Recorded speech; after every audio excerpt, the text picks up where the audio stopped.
و عرض کردیم تو این جریان تاریخ عاشورا دو طرف دارد این ماجرای تاریخ. یک طرف این سکه جریان تاریخ عاشورا جز زیبایی چیزی نیست، و تعبیری که عمه سادات عقیلة العرب زینب کبری سلام الله علیها فرمود که ما رأیت الا جمیلا.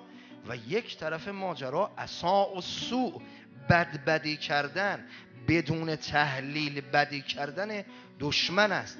انسان به وضعیتی بیفتد که این گونه رفتار کنه در مقابل اولیاء الهی.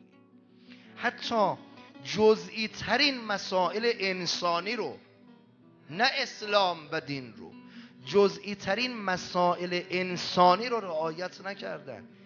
تمام عواطف انسانی رو به تمام معنا زیر پا گذاشتن.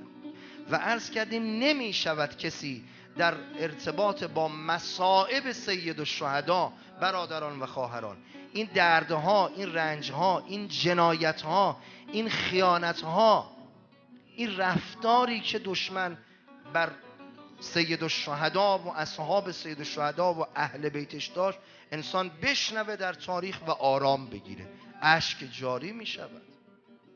البته اشک بر سید الشهدا، ابتدا شما میدانید ارزش اشک بر سید الشهدا یک جهت مهم داره و اون اینه که قلب باید بلرزه تا اشک جاری بشه، دل تکان بخوره تا اشک. یعنی جریان یک آب شوری نیست که از گوشه چشم من و شما بریزد.